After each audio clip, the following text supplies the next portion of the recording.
We've all had reasons to wait, right? Some of us have had to wait on a long queue till it's our turn. Some people have waited on the promises of men because it's taken time for them to fulfill their promises. Others are waiting on God. Whichsoever category you belong to, trust me, waiting is difficult. Like having to wait on God is very, very difficult. You're waiting on God for something you can seemingly not do for yourself. You're waiting on God for what seems like men cannot do for you. And you have to wait on God.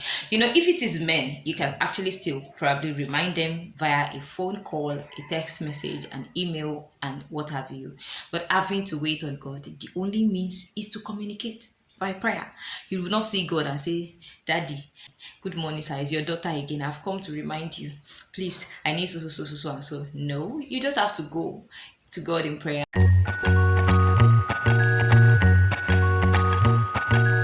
Hey guys, welcome to my channel. Thank you for tuning in. If you're new here, you're welcome. I am Adeyemi, and if you're returning and if you've subscribed, you're welcome. Thank you so very much for being a part of this community already. I'm grateful. So today I will be talking on waiting and some waiting tips. Trust me, that's how we do here. We don't talk about a problem without giving some tips that could help you. We don't just talk about the problem, we share some helpful tips that can be useful as well. So today I want to talk about waiting and some of the tips that you would find useful while waiting.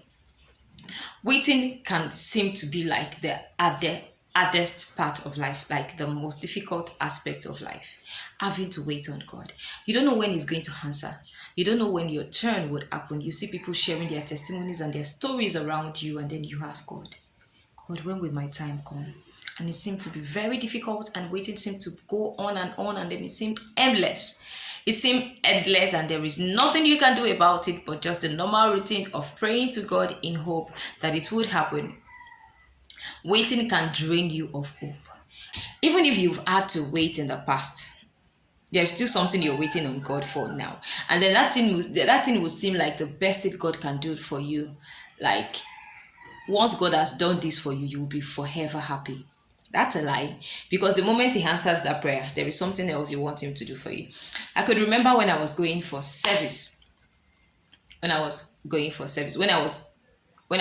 finished uni and then it was time to be posted for service, I could remember praying and telling God that if you allow me go this time, I don't need to wait 3 or 4 months extra to go with the next batch. I would really, really be happy. I just want to go now. It seemed like that was the only thing I needed in my life, that was the best thing God could do for me, that after that time I wasn't going to ask God for anything again. Of course, He answered, and then I went with the first set of people that went for service then. But was that the end? No, I'm still waiting on God for something as I talk to you. And that was some years ago, 6 years ago now, and I'm still waiting on God for something. What am I trying to say? Waiting on God is endless. There is always something we need to wait on God for. And it can be difficult because sometimes you don't have answers. You don't know what you have to do and all that. This topic came to my mind, and then I felt I should make it a discussion with you all. Like, okay, what do you do when you wait? How do you get through the difficult time? Because when you wait, you will suffer mood swings a lot of time. There is this day you're very happy, and there is another day you remind yourself that I've been waiting for a long time. You feel discouraged, and then your hopes seem to be draining away. You don't know what to do. What do you do when you wait? One of the plans I had for myself was the fact that I wanted to be married before 25, or maximum by 25. But here we are. I'm still not married, right? Life happens. We all have desires, we have dreams, we have expectations, we have plans for our lives, right? But sometimes these things don't come, they don't happen the way we desire them to happen, and then we have to wait because we cannot do anything about them. Some people have to wait on God in Mr. and Mrs. Right, having to wait on God to get the desired job, or having to wait on God for children. Whichever is your experience right now, or whichever is the experience you've had in the past, waiting is difficult. Waiting is really, really difficult. So what do you do when you wait? How do you handle waiting and all of that? The waiting room is the preparation room. The the moment, the times we spend waiting are the times God expects us to actually prepare ourselves. Sometimes you desire that God is going to give you this, and what is He wants to give you is better than what you desire from God. And then He's making you wait so that He will prepare you if you allow Him and agree and align yourself, such that when that answer comes, it will not meet you unprepared. It will not meet you unready. You're ready and you're prepared for what you're praying for. So waiting period should be preparation period. It should be that moment when you probably try to learn a new skill or try to further your education, probably try to just do something differently than what you've been doing. So waiting room should not just be the time where you just fold your hands and just wait in vain. It should be that time where you prepare, find positive distraction. Someone said something. They said sometimes the cure, no, it's not sometimes. Someone said something. He said the cure to waiting is not waiting. And what does this mean? It means that even you're waiting, even while waiting, you're really, really not waiting like that. You're doing something else while you wait. You're not just folding your hands, and then when they ask you, what do you do for a living? You say, oh, I wait on God for a living. Seriously? You don't have to wait on God for a living. Just find something to do, and you would still feel a sense of fulfillment. I know it can be difficult,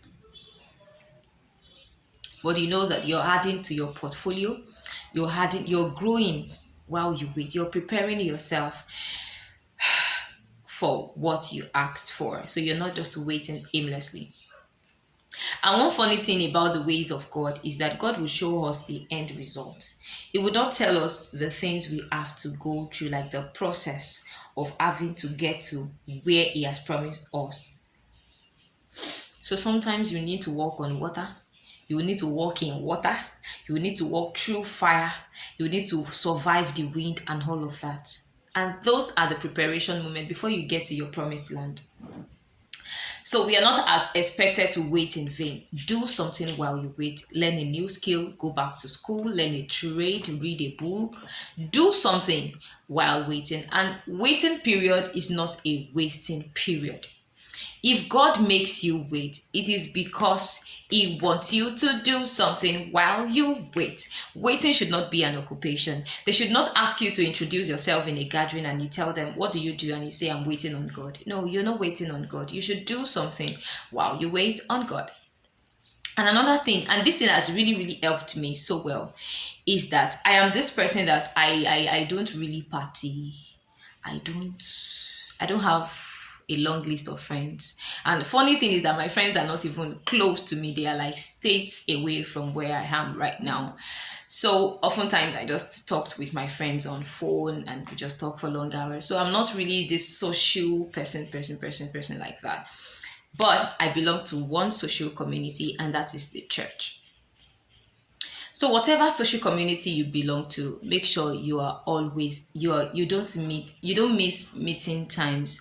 What do I mean by that? Especially if it's a church, make sure you don't miss times to fellowship with other people. You don't miss church times, because these things would help you.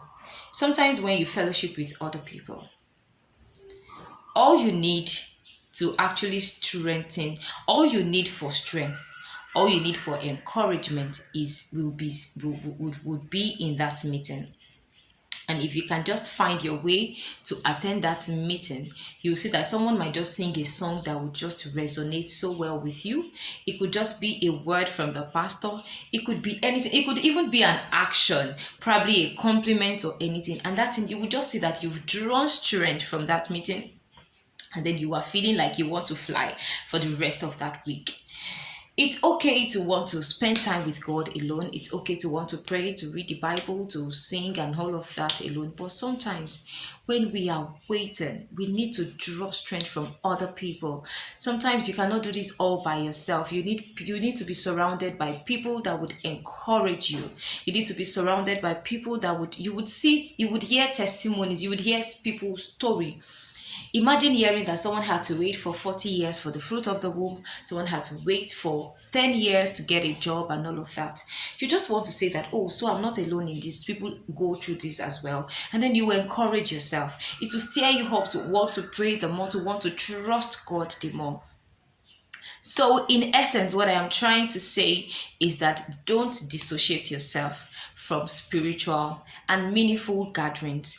Make sure you are always around people that could actually strengthen your faith and your hope while you wait. You're not alone in this. We all have things you're waiting on God for. And I believe that this short video has really helped you. Until next time, I remain your girl, Adeyemi. Don't forget to subscribe and be good.